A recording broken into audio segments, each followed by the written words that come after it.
Como es evidente, existen problemas sociales en Chile que han generado revueltas en la sociedad y en las instituciones. Han ocurrido innumerables marchas, paros, tomas, hechos de violencia y un gran etcétera. Tales manifestaciones han ocurrido a lo largo de todo Chile y lo han conformado un amplio sector de la población chilena, desde jóvenes a ancianos, de pobres a acomodados, siendo estos estudiantes, trabajadores, jubilados, políticos, integrantes del pueblo originario, etc. No es coincidencia entonces que el descontento social provenga de problemas de la educación, salud, vivienda, agua, pensiones, o en la violencia del Estado. Es por esto que uno de los focos de las críticas ciudadanas se encuentran hoy dirigidas hacia la Constitución, para poder cambiar las políticas estructurales y así disminuir las problemáticas de inequidad social.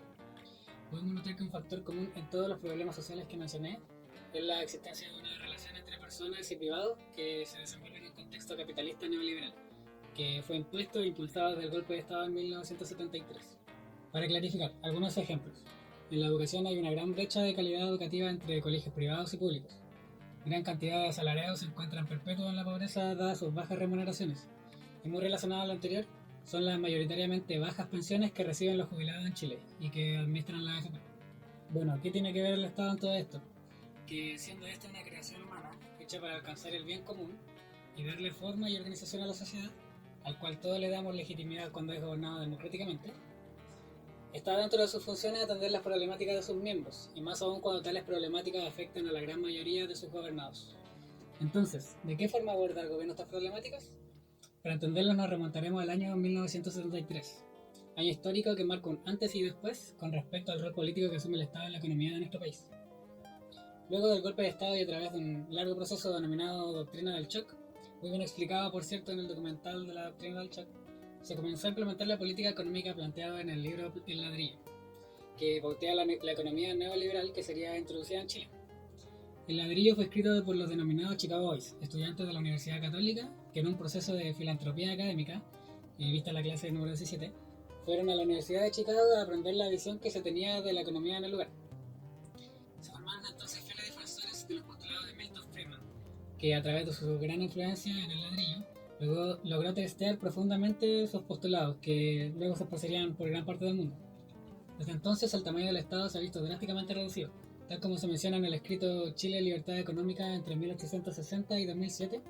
En este escrito se postula que la libertad económica tiene una relación negativa con la pobreza, y en la misma línea que a mayor libertad también debería haber mayor progreso.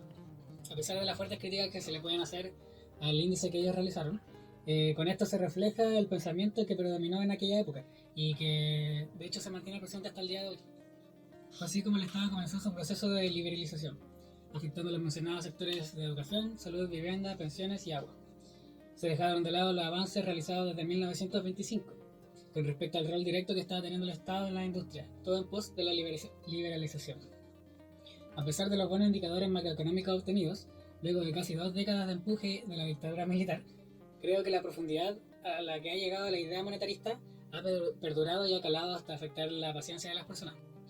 En la actualidad, la educación universitaria es un costo que pocas personas pueden cubrir sin tener que endeudarse, y las reformas en este tema han requerido largos años de disputa social para llegar a acuerdos que aún son considerados insatisfactorios. Lo mismo está pasando con las pensiones y AFP, que fallaron sus promesas para con la sociedad, pero que siguen reportando utilidades inmensas. Los pequeños agricultores se ven cada vez más desfavorecidos con la sequía que, en parte, es responsabilidad de las grandes empresas de agricultura o de otros sectores industriales. Se pueden notar evidentes abusos. El libre mercado es cruelmente desregulado y desde sus raíces pone la utilidad privada por sobre el bienestar social. Esta situación la considero especialmente inaceptable en la situación en la que los derechos humanos se ven comprometidos, como lo son las áreas que he mencionado a lo largo del video. En la actualidad pareciera ser que se espera que estas situaciones se autorregulen a favor de la sociedad, si es que no se están haciendo oídos sordos. De cualquier forma, desde una postura que iniciara no es nada descabellado pensar que el Estado debe encargarse de regular efectivamente estas situaciones en pos de velar por el bien común, o desde una postura más socialista, de frente a hacerse cargo tal como lo haría una empresa privada. Para finalizar, y destacando que esto es una apreciación personal, me gustaría destacar que a diferencia de antaño, cuando las masas debían comunicarse en su mayoría cara a cara, hoy existen nuevas herramientas de fácil acceso que facilitan el traspaso de información, y por tanto la capacidad de organización de la sociedad se ha visto multiplicada. Creo que si la solidaridad de las masas al buscar implementar sus deseos populares fueron una gran problemática durante el periodo en el que tuvieron el poder a través del gobierno de López, que no se pudieron llevar a cabo debido a la lentitud institucional, para la actualidad esta problemática se ve replicada. pero con la evidente diferencia en los proyectos sociales que se buscan y con una evidente diferencia en la relación entre el gobierno y la ciudadanía. Es decir, si antes problemas para el pueblo fueron las instituciones, ahora lo es directamente el Estado. Y como sabemos que la historia es cíclica y no lineal, no me queda más que decir que tengo preocupación por el futuro en vista de la lentitud que han presentado los gobiernos para solucionar las problemáticas expresadas por el pueblo y la violencia con la que han reaccionado últimamente las Fuerzas Armadas en pos de defender los intereses de las élites.